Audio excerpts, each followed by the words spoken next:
બનાસકાંઠા કાંકરેજ તાલુકાના મુખ્ય મથક શિહોરી ખાતે આવેલ શ્રી રામદેવ પીર મંદિર ખાતે એક શ્વાનની અનોખી રીતે હાજરી.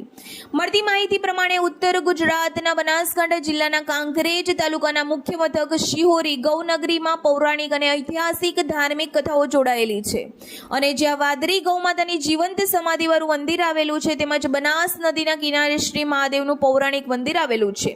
ત્યારે હવે જૂના જમાનામાં હેમાણી પાર્ટી, વજાણી પાર્ટી અને ભાવાણી પાર્ટી આ ત્રણેય ડાબી દરબારો ભાઈઓ હતા અને એના ઉપરથી ત્રણ પાર્ટીઓના નામ પડ્યા હતા. જે શિહોરીમાં 18 આલમના લોકો વસે છે અને ભારે ઉત્સાહપૂર્વક શ્રદ્ધાળુઓ શિવ મંદિર અને વાદળી ગૌમાતાના મંદિર ખાતે દર્શન કરવા આવે છે.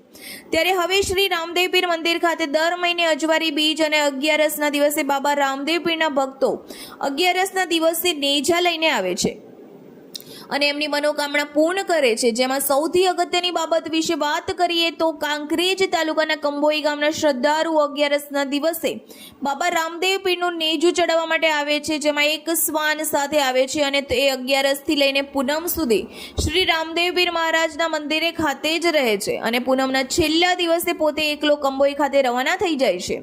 આવું છેલ્લા 5 વર્ષથી ચાલી રહ્યું છે. ત્યારે હવે તારીખ 10/3/2025 સોમવાર ફાગણ સુદ 11ના દિવસે બાબા રામદેવ પીરના મંદિરે ખાતે ભક્તો દ્વારા ભજન સત્સંગનો કાર્યક્રમ રાખવામાં આવ્યો હતો, જેમાં જલારામ બાપાના પરમ ભક્ત જયંતિલાલ ઠક્કર પોતે ત્યાં હાજર હતા અને આ શ્વાનને જોઈને ભક્તો સાથે વાતચીત કરતા જાણવા મળ્યું હતું કે કંબોઈથી આ શ્વાન છેલ્લા કેટલાક વર્ષોથી શ્રી રામદેવ પીર મંદિર ખાતે દર્શન કરવા માટે આવે છે અને 4 દિવસ સુધી રોકાઈને પરત કંબોઈ ગામ જતો રહે છે.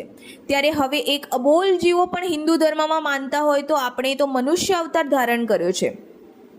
ત્યારે હવે આ શ્વાનને ભગવાન શ્રી રામદેવ પીર મહારાજ ઉપર કેટલો પ્રેમ અને લાગણી વિશ્વાસ છે તે અંગે પણ આશ્ચર્ય થાય છે અને શ્રી રામદેવ પીર મંદિરના પૂજારી શ્રી ભાઈરામભાઈ જગમાલભાઈ જોશી સહિત શિહોરી ભક્ત મંડળ અમરસિંહ ડાબી, બોપાજી ભગત, સોમજી ભગત અને કાશીરામ જોશી દ્વારા સુંદર રીતે આયોજન કરીને દર મહિને અજવારી બીજ અને 11ના દિવસે બાબા રામદેવ પીર મંદિર ખાતે ભજન સત્સંગનો કાર્યક્રમ રાખવામાં આવે છે અને સૌ કોઈ શ્રદ્ધાળુઓ દર્શન કરી ધન્યતા અનુભવે છે. ત્યારે કાંકરેજ તાલુકાના મુખ્ય મથક શિહોરી ખાતે આવેલ શ્રી રામદેવ પીર મંદિર ખાતે દર્શન કરી લાવો લેવો એક અહોભાગ્ય કહેવાય છે. અહેવાલ Jayantibhai Thakkar, DD news live 24 Shihori Kankrej.